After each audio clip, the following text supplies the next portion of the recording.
Bueno, buenas tardes. Es un placer estar aquí. Muchas gracias por la invitación. Regularmente yo me entusiasmo mucho cuando presento y hablo con mucho entusiasmo, pero ahora tengo que ser consciente de que estamos en La Paz. Yo he llegado esta mañana. ¿Ya? La última vez que me entusiasmé haciendo una presentación en La Paz me costó muy caro. Entonces voy a tratar de recordar eso y tomar mis pausas, respirar, tomar mi agüita y avanzar entonces al ritmo que se debe. Voy a desentusiasmarme a veces con respecto a mis niveles regulares de entusiasmo cuando yo presento. Les voy a hablar de equidad de género, les voy a hablar de algunos retos para construir equidad de género en los mercados de trabajo, donde nuestros países recientemente están avanzando bastante en tratar de legislar típicas regulaciones que garanticen el equal pay for equal work. Gracias. El equal pay for equal work, que a las personas se les pague lo mismo por el mismo trabajo. Yo voy a argumentar que ese tipo de legislaciones, de reglamentos, pese a estar muy bien intencionados, pese a tener la mejor de las intenciones, económicamente hablando son intrusivas, generan fricciones dentro de los mercados, pero peor aún, no atienden al problema de fondo que está detrás de la inequidad de género en los mercados de trabajo. Les voy a mostrar algunas estadísticas para hacer mi punto primero y después ir avanzando sobre ello. Para esto me estoy basando en este libro que saqué hace unos 4 años ya, más 5 años. Nuevo siglo, viejas disparidades, donde lo que hacemos es mirar brechas de género.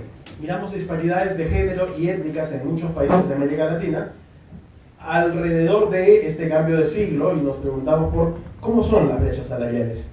Y yo les tengo aquí un promedio latinoamericano de cómo son las brechas salariales. ¿Cómo quisiera yo que miren esto? Miren, yo quisiera que lean esto de la siguiente manera. No de esta manera. De esta manera, miren. Pensé que había publicado. Sí. Bueno, entonces yo quiero que lean esto de la siguiente manera. Miren, en este eje están los percentiles de los ingresos laborales de las personas. Aquí están quienes menos ingresos perciben. Aquí están quienes más ingresos perciben. Aquí están, digamos, empleadas del hogar, profesores, todo esto es América Latina. Y aquí están, pues, gerentes generales u otro tipo de personas con altos ingresos.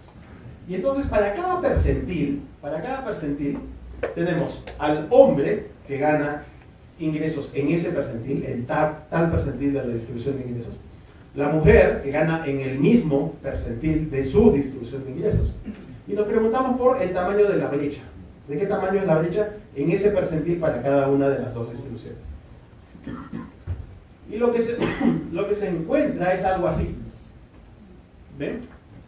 Las brechas salariales son un poquito más marcadas entre las personas de menores ingresos.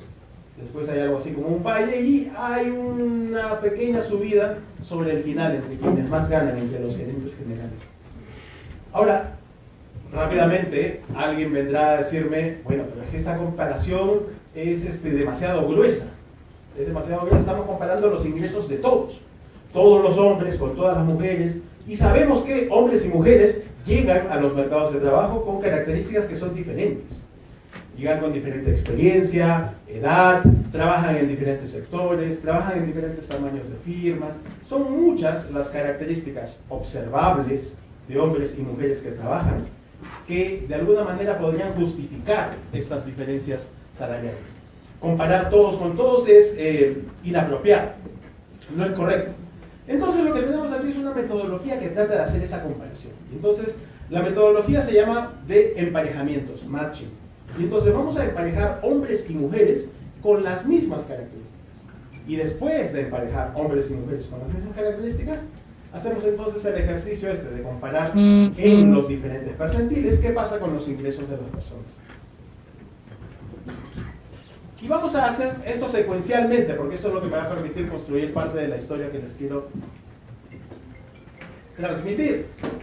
Y miren, entonces ahora comparemos hombres y mujeres de las mismas edades. Estamos comparando hombres y mujeres de las mismas edades y la brecha salarial se comporta más o menos así. Comparemos ahora hombres y mujeres con la misma edad y la misma educación. Y miren qué pasa con la brecha salarial. Aumenta, pero especialmente aumenta aquí, en los percentiles más altos de ingreso. Aquí aumenta un poco, sí, claro, pero aquí aumenta mucho más. Noten la diferencia. Noten cómo es que esto se distribuye de manera bastante heterogénea. Pero sigamos.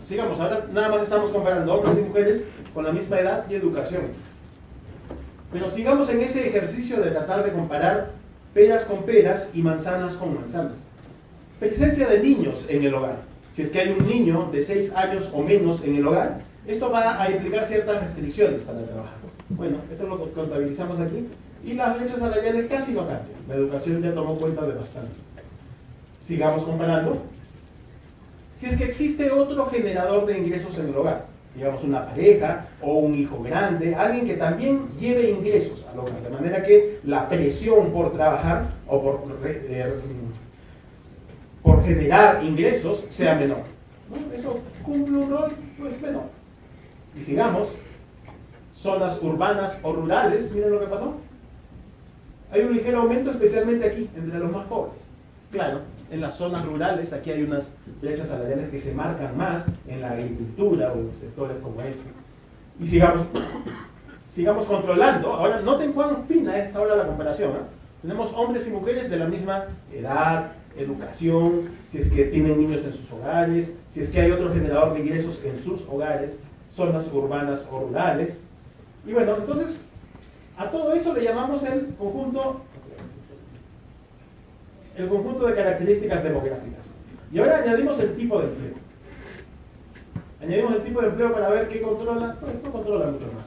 El tipo de empleo si es que es un empleador o un empleado o un autoempleado.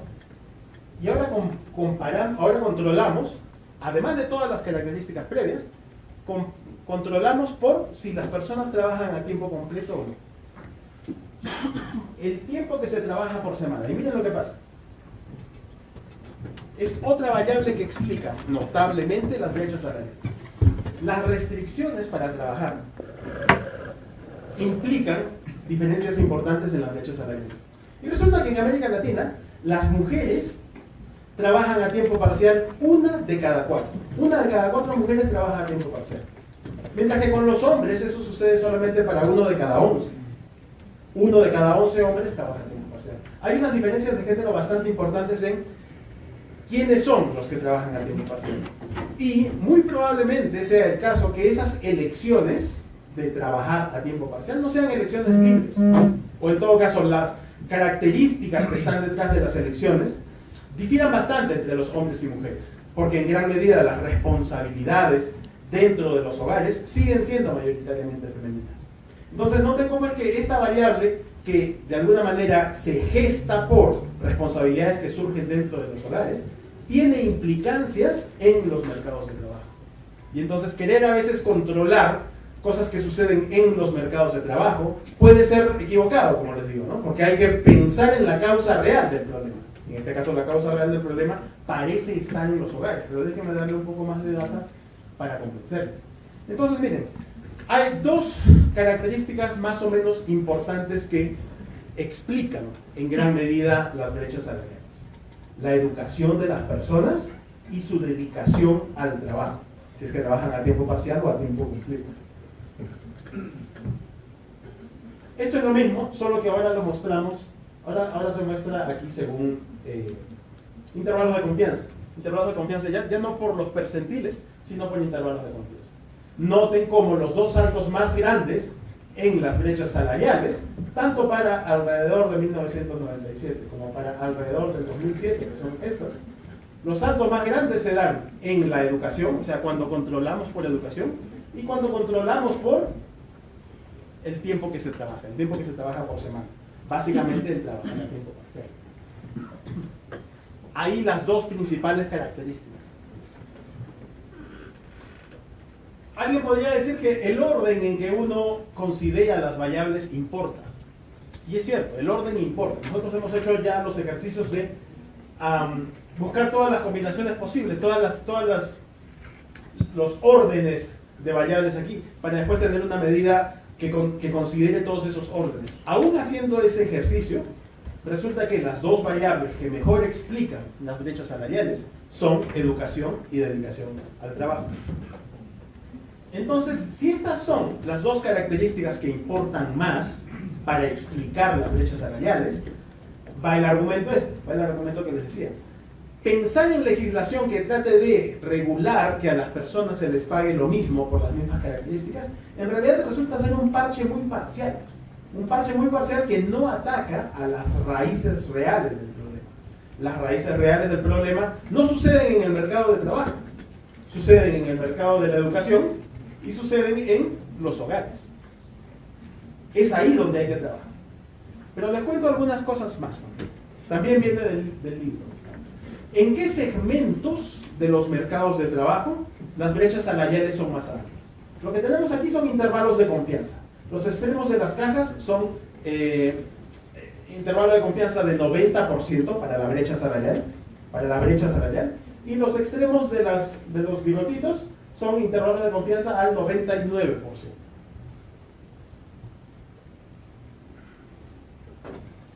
Entonces, las brechas salariales son más altas entre los autoempleados, y esto de alguna manera va en contra del imaginario popular que tenemos, que las brechas salariales subsisten o existen porque hay empleadores que deciden discriminar a las mujeres. No es tanto el caso, porque entre los empleados las brechas salariales no son tan altas.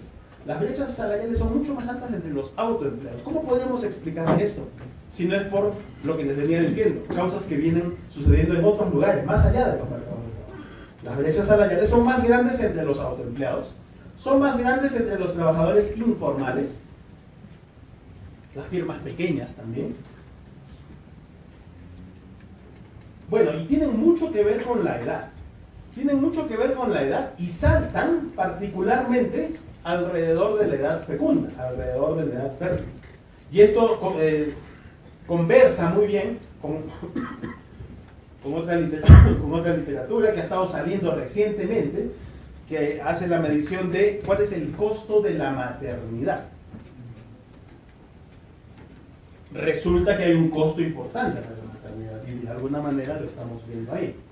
Si es que en el hogar hay niños pequeños, la variable esta que les decía, también importa. Si es que en el hogar hay niños pequeños, pues las brechas salariales son más altas. ¿Qué significa? Claro, hay niños pequeños y es la mujer la que tiene que quedarse en el hogar a cuidar del niño pequeño, y el hombre no tiene tanto esa restricción. Esas diferencias en restricciones pues implican después diferencias en productividad, en capacidad para negociar, en muchos otros factores que hacen que después se configuren estas brechas salariales. Y aquí lo último, las firmas pequeñas. Las brechas salariales son mucho más grandes en las firmas pequeñas, no en las grandes corporaciones, no en los grandes empleadores, no, en las firmas de 1 a 5 trabajadores. Lo cual nos habla de un panorama bien distinto al que tenemos en el imaginario, que hace pensar que legislación antidiscriminatoria puede ser parte de la solución. La verdad es que esa legislación antidiscriminatoria está yendo sobre un target no muy bien diagnosticado. Un diagnóstico como este nos dice, hay que pensar distinto. De acuerdo. Y entonces, hay las dos variables centrales a las que ya me estaba refiriendo, que hay que pensarlas en otros mercados. Las soluciones a las disparidades en los mercados de trabajo en gran medida puede que se den en otros mercados. Y aquí déjenme hacer un poquito más de énfasis a lo que sucede en nuestros hogares. Porque resulta que en América Latina existen algo así como 7 u 8 países para los cuales se puede medir el uso del tiempo. ¿Cómo usan el tiempo los hogares? ¿Ya? Para que un hogar funcione regularmente, se necesitan 30 horas de trabajo doméstico no remunerado. O sea, 30 horas de hacer las cuentas de la casa, hacer las compras, mantener la casa limpia, acompañar a los chicos en sus tareas, o de repente ir a la reunión de padres de familia del colegio, ir a la reunión con el profesor, con la profesora, clavar un cuadro en la pared, todo eso, todas estas actividades que no se pueden tercerizar, que no se pueden delegar a una empleada del hogar, sino que hay que hacerlas, suman 30 horas para un hogar, 30 horas que no se pagan. Pero de esas 30, resulta que típicamente 24 las proveen las mujeres y solo 6 los hombres, en promedio en los 7 países de América Latina donde eso se puede medir. Entonces ahí hay una diferencia importante. Y entonces, antes de cruzar el umbral de la puerta, ya hombres y mujeres están saliendo a los mercados de trabajo en una disparidad de oportunidades que es de ese tamaño. Vean, 24 versus 6 o 24 de 30. Y esto no es que suceda en algunos hogares, en otros hogares. No, sucede en nuestros hogares. Y no es que suceda a veces, esporádicamente. No, sucede todos los días. Esto sucede todos los días en nuestros hogares. Ahí nuestra responsabilidad, sin esperar a que algunas leyes mágicamente traten de resolvernos los problemas, ahí es donde nuestra responsabilidad es trabajar por reducir esas disparidades. Y ahora les cuento un dato de Perú. Porque estas disparidades no solamente se van gestando en el hogar, se van formando, sino que ahí se reafirman. Miren, horas a la semana de trabajo doméstico no remunerado que proveen los hijos que viven dentro de un hogar, entre los 12 y 30 años. Miren a los hijos, proveen alrededor de 12 horas por semana de trabajo doméstico, todos, regularmente, y eso no cambia. Pero conforme la mujer va creciendo dentro del hogar, comienza a proveer más y más. Y esta brecha va creciendo. Esas disparidades de género se van gestando ahí. Y las gestamos pues, nosotros con nuestros hijos, de alguna forma, ¿no? Después de esto tengo una revisión de literatura que es bastante amplia e interesante y habla de los estereotipos también, pero veo que no me va a alcanzar el tiempo. Va a quedar pendiente de repente para una próxima oportunidad. Te veo súper interesada en hacer una pregunta, pero hazla rapidito. Estaba preguntando acerca de los datos, porque los veo un poco antiguos en relación a lo que ha pasado en economía en Latinoamérica en los últimos años. De este cuadro, la fuente del año 2010 y de la fuente de empleo en el 2007, no sé si estoy bien. Sí, los datos latinoamericanos son de hasta el 2007, pero he hecho actualizaciones para Perú de hasta el 2016 y el patrón se mantiene. Esta encuesta de uso del tiempo, la más reciente es del 2010, pero no se actualizan frecuentemente. Esta es la más reciente que tenemos para el Perú. Bueno, entonces yo no voy a continuar con estos experimentos que quería discutir y simplemente pues voy a cerrar. Muchas gracias.